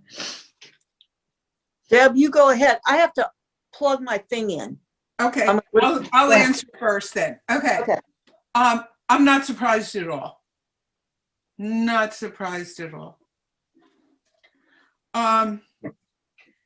There was something so unique, so fresh, and so lasting about them. And you know what? I think that generations of fans of Carol and myself is first, second generation, third generation. There's almost fourth generation fans now, okay? My little grandson that my daughter plays Beatle music to in their house, who's just turned 4 2 days ago. When he was like 2 years old, he was loving Drive My Car. Loving it. Drive You know, my car. he loved that song. He Get out. would dance and enjoy, and he learned how to speak almost listening. So you know what? There was something just so magical, so lasting, so beautiful. And you know what? They'll last forever, as we know. You know, classical music, and they'll just be there. I so appreciate that they're still as popular and as followed as they are. I love it when people like yourself, Allison, will venture and become immersed in the subject and realize its importance in culture, history, politics, lifestyle. I mean, everything. It's beautiful. And I look at it as a justification of who I am and what I have done in my life by knowing, you know what? In contrast to all these people who were naysayers, and as Carol said, all the people around her, oh, they're just a fad and they're be gone in 6 months or then gone in a year and no one will remember them. But boy, I always knew in my heart they'd be around. It lets me feel, guess what? I knew their importance, and I knew their lasting power, because people like yourself are still learning from them and spending time understanding them. So I think it's a beautiful, beautiful thing that people like yourself still study, people talk about them, debate them. And even the naysayers who say, oh, they're just so sad, because I still go online and I still see people who, you know, on videos put thumbs down on YouTube and all this stuff. But you know what? Yeah. Guess what? They're still talking about them, so they think enough about them to even spend the time to watch it. So I rest my case in being a Beatle fan. And to all those naysayers in Oakland, New Jersey, who in the Grand Union spoke badly to my mother and I, down on them. Heck with them. Yeah. Yeah, come on, let's sing. Baby's good to me, you know. Right. Good as can be, you know. She said so. These songs hold up. Come on. Right. I mean, you can't deny that. Any song you name, I know all the words to. Somewhere I was the other day, and my husband said, "How come you know that?" I said, "How could I not know that? I know every single word to every song that I ever heard from the Beatles, ever." Yeah. It just is an imprint, and any time of the day, any little phrasing, anything that pops up when you said drive my car, yeah, I know every bit, I know every trill. It's just the gift. Very cool. It's just a lifetime gift. I don't know what else I can say. And I don't want you to feel like, and people shouldn't go like, well, I wasn't there, so I missed it. You didn't miss anything. You're with it now. If you enjoy the music and you feel something, you're there. Cool. The music continues. You know, the music. I heard something that Paul wrote that I hadn't heard the other day, and it just brought me to tears. It's like, how he just wrote this little song. How come I never heard that one? The one about they're out on the farm with his kids. When winter comes. From his new album. Yeah, it was just like, oh, it's just the magic. It's just there. Mm-hmm. Mm-hmm. Did you both buy the new album or listen to it? Listen. All the way through? Yeah. Yes, I have. It's all different now. I don't babysit anymore, so I'm not going to be going up to Sears to buy my records. But I have a record player. You know, it's all different, but you do, you know, you have ways of listening and staying current. Yeah. Of course. Yeah, absolutely. Well, ladies, thank you so very much for your time. This has been a wonderful conversation. There is one thing I'd like. If anybody could, I'd like to give Paul and Ringo a copy of my book. But I'm a girl from Fox Lake. I have no access to that world. So slip me an address if either of you have a way that I could do that. I'll help And you. I would also, just because I want to I say will give thank you you. 2 addresses. I will give you 2 Thank you. addresses. Wow. It will Okay, get it's to my way of saying, oh my God, thank you. And then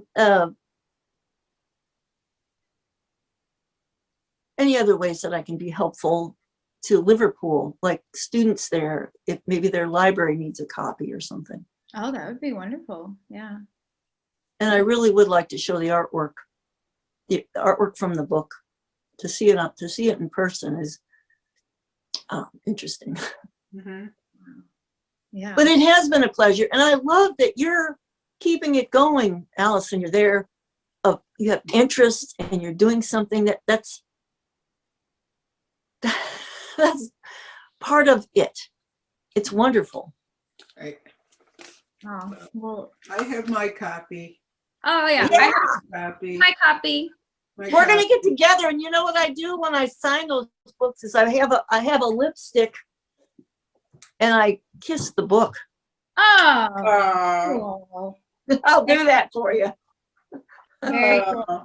I will say, and you know, in off, you know, promotion of Carol's book, I have to say that, you know, listening to both of you and then also reading this, I just found joy because, you know what, your friends don't get you, you know, in 2021 and in your 30s still obsessing over the Beatles. They don't get it. They don't get it.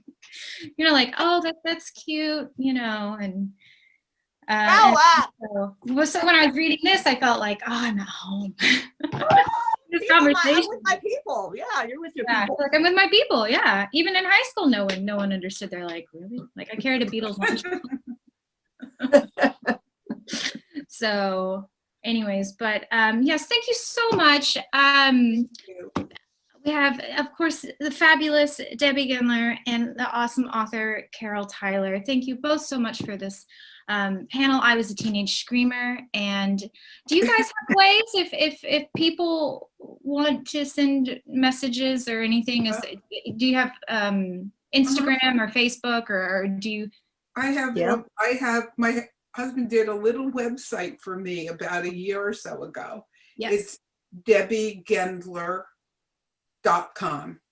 Debbie, DEBBIE, G like George, EN like Nancy, D like David, LER.com, debbiegendler.com. Yeah. Yeah, and Carol, I follow you on Instagram, so I know you're on Instagram. Ooh, I'm Instagram challenged. So you could do that. Instagram, although I don't know what I'm doing there. But Carol, I don't either. like with Facebook, it's Carol dot, is that how it goes, Tyler? 18. I'm number 18, Carol Tyler. Okay, they'll find you. I don't know how that works out. You'll see my page, my opening page there. And then what I'll do is, if anybody seriously wants to get in touch and they message me, I'll flip it around so that it becomes email. Okay. Okay, that's You good. know. Yeah, that's good smart. thing to Yeah. do. Yeah, because you might get too many emails after this conversation. So. Oh, No, yeah. I'm not gonna get. I mean, come on. It'll be wonderful people that have something. Let's just affirm each other. This is a great place to be. Yeah, awesome. Well, thank you, ladies, so Thank much for you. your time and.